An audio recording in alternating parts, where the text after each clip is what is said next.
Hi guys, we are in the second chapter. The name of the chapter is Kings, Farmers and the Towns. See the kings, farmers and the towns of which time? It's early states and the economies. So we are going to study the situations or the life of the kings, the farmers and the towns during the early states. So the early state time period is between 600 BC to 600 CE. What is the difference between BCE and CE? See, we have time period is divided into before common era and common era. So before common era, we count the years backwards and we come to zero. Then we start forward counting, that is one, two, three, four. So today we are in 2020. So it is in common era 2020. So we are going to study from 600 BC to 600 C, that is almost 1200 years का जो time period है वो हम इस chapter में पढ़ेंगे. And this is soon after the end of the Harappan civilization. Okay, so so many developments in this time, and this is after the end of the Harappan civilization. See, this was the period, very important fact. This was the period in which Rig Veda was composed. Composed by whom? Composed by the people living along the Indus and its tributaries. So people, we are not very sure who was the particular person who composed this. It is a group of people. They were living along the Indus River and the five tributaries. They are like Jhelum, no Satluj, Bias, Ravi, and so on. So and that's the first fact that you need to know. First one or two topics we'll be studying only the facts. There is no any particular question for this. Agricultural settlements emerged in many parts of the area. These are some of the features of early states, we can say the features. Rig Veda was composed during this time, and agricultural settlement also emerged in major part of the area, including in North India and Deccan Plateau and parts of Karnataka and all this area. And besides agriculture, there is also evidence of pastoral populations, pastors of those people who take their cattle from one place to another in search of pastures, green land. So pastoral evidence also, we have population settled near Deccan and south.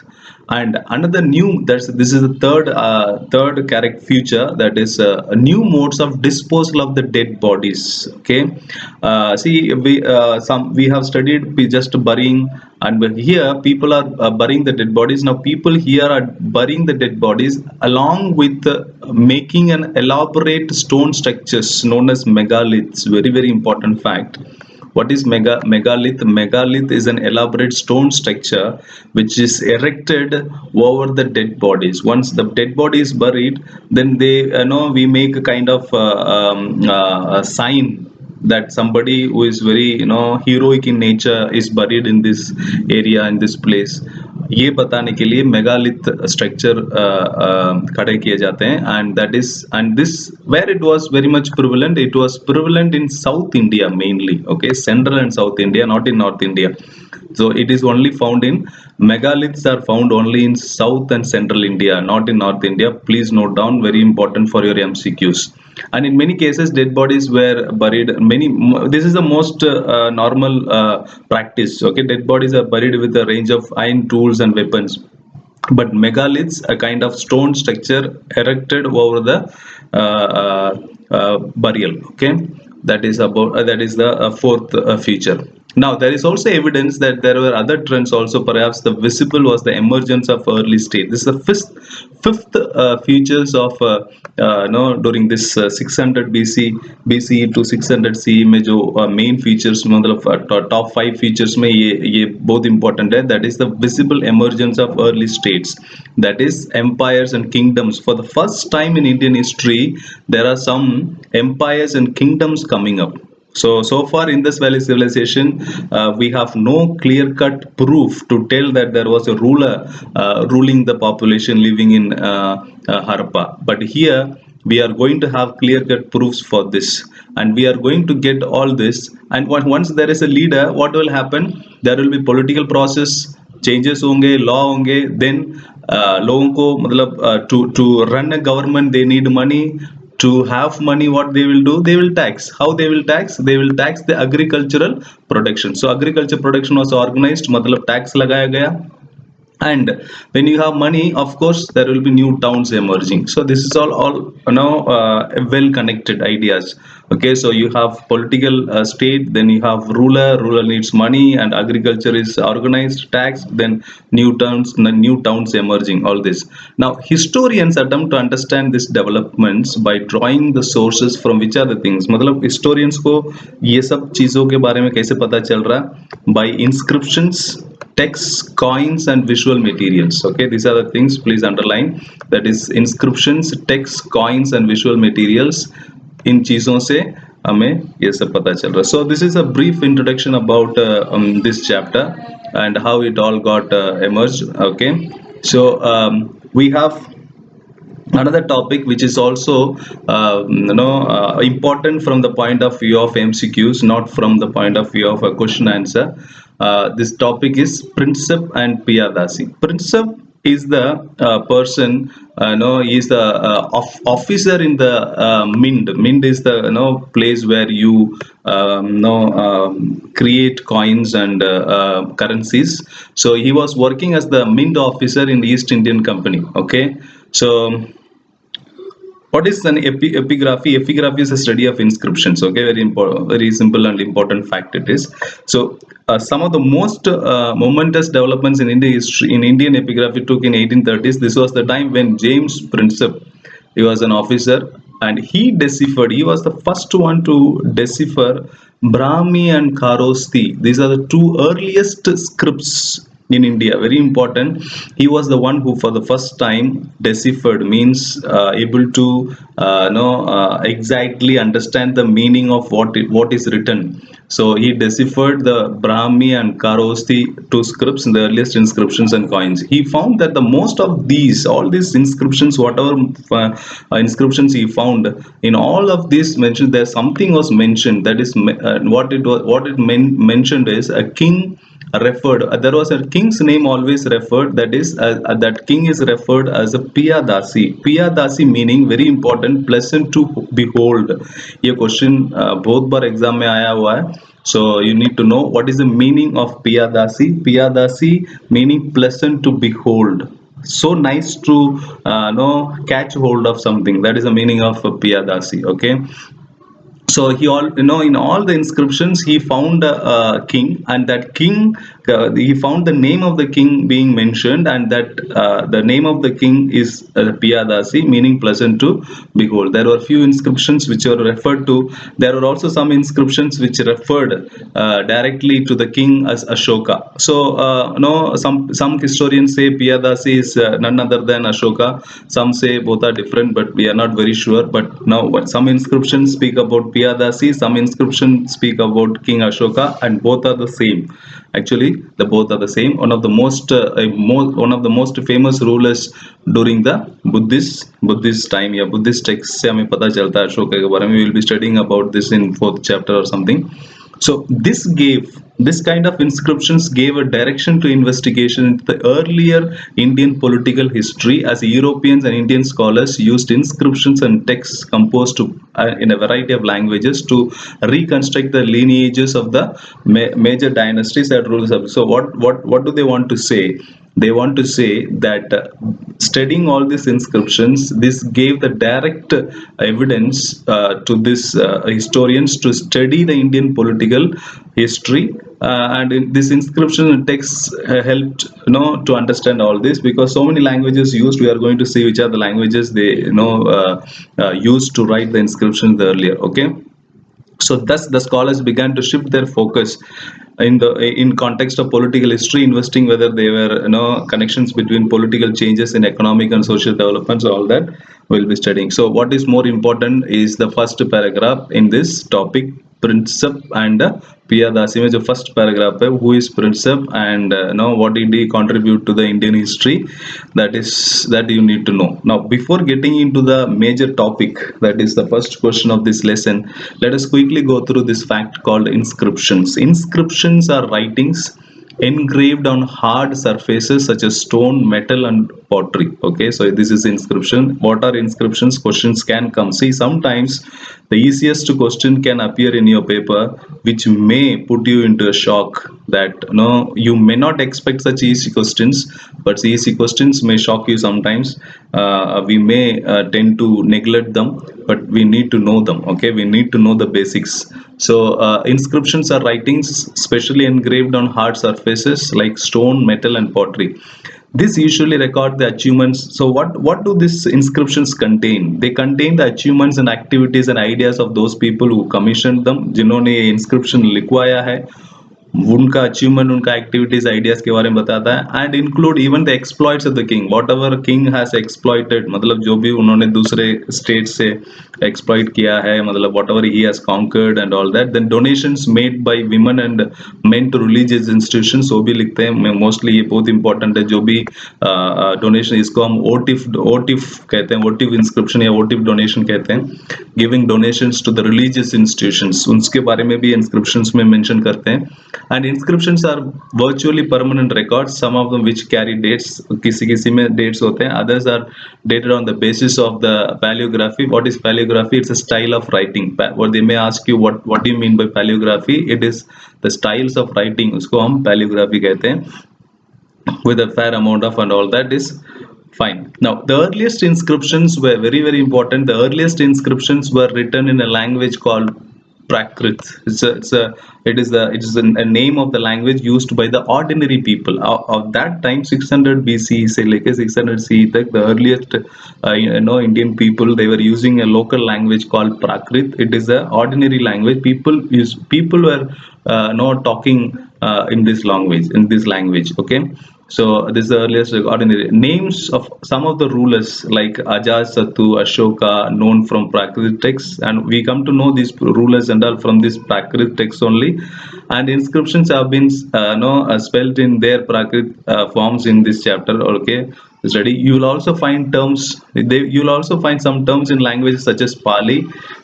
Some inscriptions during this time: Pali, Tamil, and Sanskrit. Okay, so first Prakrit, the oldest languages found in India. This Prakrit, Pali. After Prakrit, Pali, it is Tamil.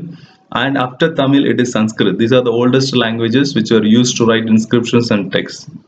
It is possible that these people spoke all other languages as well, but they were not used for writing.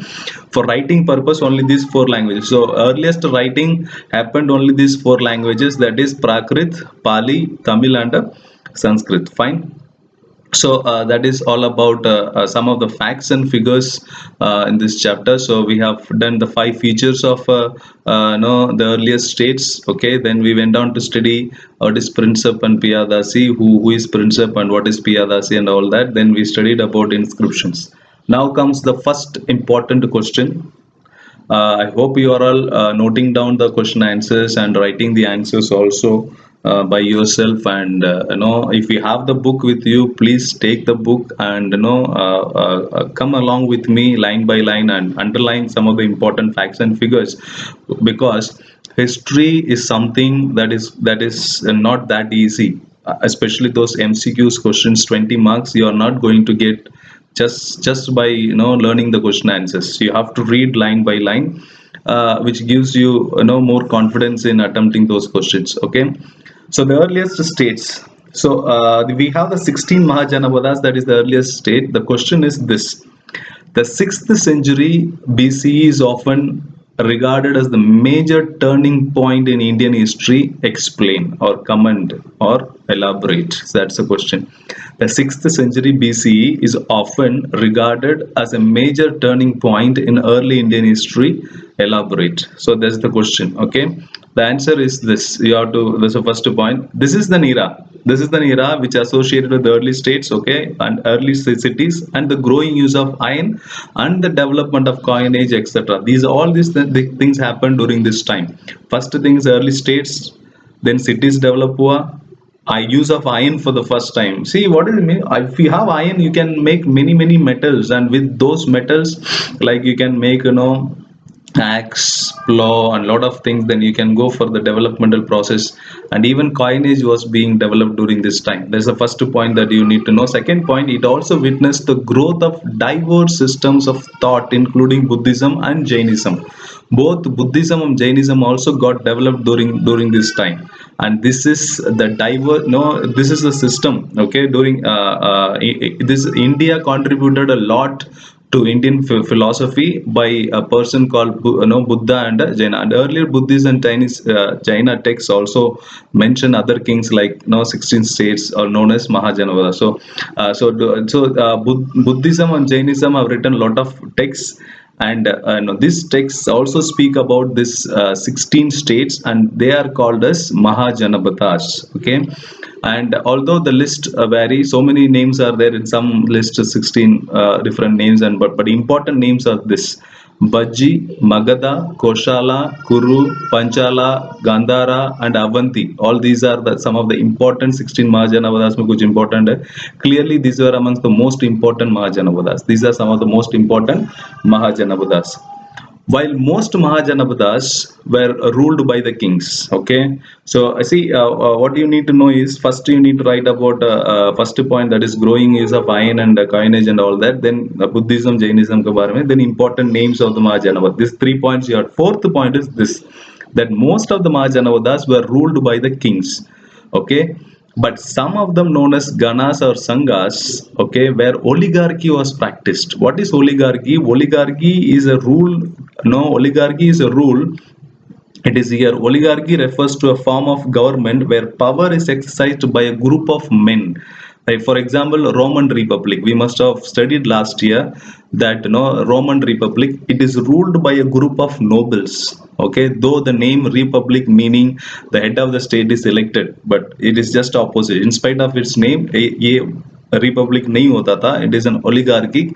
It is a rule by a group of people. Okay, the power is shared by a group of people. That is about this one. What is that? So in among the 16 Mahajanavadas, some were ruled by the kings, some were ruled by ganas or sanghas, a group of people exercising their power. Okay, so they are collectively called as rajas. They are collectively called as rajas. Both this Mahavira and Buddha, these two people, great philosophers of Indian history, these two people, we all know, they were once princes. They were prince, and and then they gave up their life, secular life, and went on to become monks, and they started preaching to the people. So they belong to this ganas. Okay, so they were group of their forefathers ruling not as single rulers but ganas. Okay, in some instances, in the case of Vajji Sangha, that is Gana, the rajas probably controlled resources such as land collectively. But all these are some examples. But what is more important is the histories are their histories are very difficult to reconstruct, because we do not know which ruler ruled and what is the who was the main person and all that. When you have group of people, it is very difficult to track down their history and their lineage. So that is their disadvantage. Okay, so that is you can write this in one point. Okay, most of the Mahajanavadas were ruled by the kings, but some of them were ruled by ganas and sanghas, where oligarchy were practiced. इतना लिखोगे तो काफी है. बुद्धा जैन के बारे में आपको लिखने की जरूरत नहीं है in this point. This is the fourth point. Each Mahajanavada had a capital city. Fifth point, each Mahajanavada had a capital city which was often fortified. Okay, maintaining these fortified cities, उसके लिए इनको एक very valuable armies चाहिए. Bureaucracy is also required, so they used to maintain the armies and bureaucracies. That is the fifth point. Okay, so the fifth point. The sixth point is, and this is the time, okay, and which century onwards? Let me go back from 6th century BCE onwards, the Brahmanas began composing. So during this time, the 6th century BCE, क्यों इतना बड़ा turning point है? ये पहले 5 points हमने देखे, और 6th point is this: Brahmanas began composing Sanskrit texts known as Dharma Sutras. Very, very important. So this is the time when Dharma Sutras start were being written. And what is this Dharma Sutra? These laid down the norms for rulers. Dharma Sutra mein norms for rulers. Who are these rulers? Mostly they are of kshatriyas. They are expected to follow all these norms written by, and this rulers were advised to collect taxes and tribute from the cultivators, traders and artisans. इन सब से tax collect करने का जिम्मेदारी क्षत्रियास को दिया जाता है, और क्षत्रियास को ये पावर कहाँ से मिलता है? धर्मसूत्रास से. Dharmasutras were written by Brahmanas. Very very important. Where resources also procured from pastoralists and the forest people, we are not very sure, because you see very important. और MCQs में ये सब पूछ सकते हैं, क्योंकि which are the following statements are correct or incorrect में ये ऐड कर देंगे कि rulers were advised to collect taxes even from pastoralists करके एक स्टेटमेंट है, तो स्टेटमेंट रॉन्ग है, क्योंकि we have no clear cut proof for this. We do not really know. What we know is that raids on neighboring states were legitimate. ये statement भी बहुत important है कि रेड्स, अगर जब कभी भी किसी स्टेट को कुछ मतलब इकोनॉमिकली कुछ जरूरत पड़ता है, तो वो क्या करते हैं? They can go on attacking and raiding the other state, and that is considered to be legitimate, legally allowed.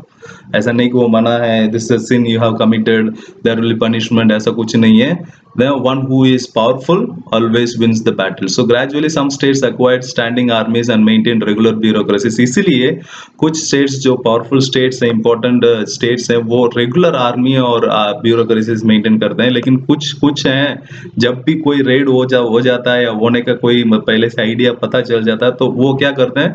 पेसेंट्री, the farmers से कुछ लोगों को उठा के लेके आते हैं और उनको बोलते हैं हमको आर्मी मतलब मिलिट्री प्रोवाइड करो. So some people have got standing armies मतलब throughout the year. Some just at that time they raise their army, and उसके बाद वो आर्मी वापस फार्मिंग करने चले जाता है. So on the other hand some depend on militia, that is from the people. So this is about this can come in brahmanas is the sixth point, and this raid is the seventh point. Okay, 7 points. Now this is that is about why sixth century BC is considered to be the turning point. अगर question आया तो वो आपको लिखना है. एक सब अगर उसी में ये भी मतलब 8th पॉइंट के रूप में मगधा के बारे में भी लिखना पड़ेगा, क्योंकि Magadha is also during 6th century only, and this is an important point to be written. Okay, ये भी आपको उसी क्वेश्चन में, अगर if it's a long answer why 6th century BC is considered to be the turning point in Indian history, ये भी आपको लिखना पड़ेगा. इसमें से 1-2 पॉइंट लिखना पड़ेगा, लेकिन ये सेपरेटली एक सिंगल शॉर्ट आंसर में आ सकता है. मगधा के बारे में क्वेश्चन क्या है? Why Magadha is considered to be the most powerful among the 16 Mahajanapadas. ये क्वेश्चन बहुत ही इंपॉर्टेंट क्वेश्चन है, शॉर्ट आंसर में ही आएगा. Why Magadha is the most powerful Mahajanapadas, why? Okay, so most historians explain this development in variety of ways. For point number 1, Magadha was a region where agriculture was especially very productive. That's the first point. Agriculture बहुत ज़्यादा productive था. और this is the second point. This is the place where iron mines, okay, iron mines, the present day Jharkhand, were very accessible and provided resource for tools and weapons. जो भी चाकू से लेके तलवार से लेके और प्लाव बनाने के लिए और एक्स बनाने के लिए, मतलब फॉरेस्ट को क्लियर करना है. जब फॉरेस्ट क्लियर करेंगे तभी एग्रीकल्चर कर सकते हैं. एग्रीकल्चर करेंगे तभी आपके पास इनकम आएगा. इनकम रहेगा, then only you will be able to become very powerful among all other rulers. So these people, agriculture was very productive and iron mines were very much accessible to them. That's the second point. Third point, elephants, an important component of the army. If you have more elephants, then you are able to win the battle, because elephants can trample the people like anything and can kill many people. So they had elephant as their important component of their army. That's the third point. Fourth point, Ganges and its tributaries provided the means of cheap and convenient communication. They were able to travel or have communication with other states, because they have got rivers nearby and they can very easily. However, these are some of the points. However, early Buddhist and China writers also wrote about Magadha attributed its power to the policies of individuals. So that is 4 points. First agriculture, second iron, third elephant, fourth one is Ganga and tributaries for cheap and convenient communication. The fifth point, some of them say that some of the attributed even its power to the policies of the individuals. Magadha Empire had some very important and ambitious kings who brought a lot of policies which helped in the development of Magadha as a powerful state. So we can give credit to the rulers also. This is the fifth point. Because of some kings like Bimbisara, Ajatasattu, and Mahabhatmananda, these are some of the best known, and their ministers helped in implementing all this. So this is the question short answer. Why Magadha is considered to be the most powerful? Okay, उसके लिए बहुत important है. And initially Rajaga. Okay, initially Rajaga, the Prakrit name of the present day Rajgir in Bihar, was the first capital of Magadha. Please underline, this is for just for your MCQs, for your facts. The first capital of Magadha is Rajaga in Prakrit. Today it is called as Rajgir in Bihar. Interestingly, the whole name means, this whole name Rajaga means the house of the king. Okay, Rajagar. Okay, that's Rajaga means Rajagar, a fortified settlement located amongst the hills. Later in 4th century, the capital was shifted to Patliputra, the present day Patna. From there, they used to have the communication along the river of Ganga. So we have covered a very vast topic and very interesting and important topic. What is this Janapada? Janapada means the land where Jana means people, a clan or tribe, sets its foot or settles. It is a word used in both Prakrit as well as Sanskrit. Janapada is a word in Prakrit as well as in Sanskrit, means group of people getting settled in a place. That is the meaning of Janapada. Mahajanapadas, the 16 Mahajanapadas. Let me quickly revise what we have done so far. The futures of this early states not so important, but you need to know the Rigveda fact आपके लिए बहुत important है. आपको पता होना चाहिए. Megalith के बारे में पता होना चाहिए. ये दो अगर आपको पता चल गया तो काफी है. Because Rigveda was composed by a group of people living in Indus and its tributaries, and megalith क्या है वो आपको पता होना चाहिए. And in this we need to know who is Princip and how what is P Odyssey and all that. Epigraphy as you need to know, and inscriptions क्या है और earliest languages पता होना चाहिए. बस the facts हो गया. Now comes the important question, that is why 6th century BCE is often regarded as a major turning point in early Indian history. So we talked about different points. The first point we talked about, it is because of the early states growing of iron coinage, all of us. Second, growth of thoughts of Buddhism and Jainism. Then we talked about important states के बारे में हमने बात किया, वो 2 point हो गया. Then some of the Mahajanapadas ruled by kings, some of them are Ganas and Sanghas and so oligarchy and all that. Then you can directly come to the next point. Each fortified city है और इसमें armies and bureaucracy is also required. And next, Brahmana started composing the Dharma Sutras. What is Dharma Sutras? Dharma Sutras, these are norms for the rulers, that is Kshatriyas, to collect the taxes from the cultivators, traders and artisans. Whether pastoralist people, forest people paid the taxes, we are not very sure, but these people, okay, the states are allowed to go for the raid. It is considered, recognized as legitimate. Okay, so then very important short answer, why Mahajanavada is the most powerful Mahajanavada. Very important है, वो हमने very detailedly discuss किया है. Please go through all this. Okay, so the next topic we will see in the next session. Till then, take care. Bye bye.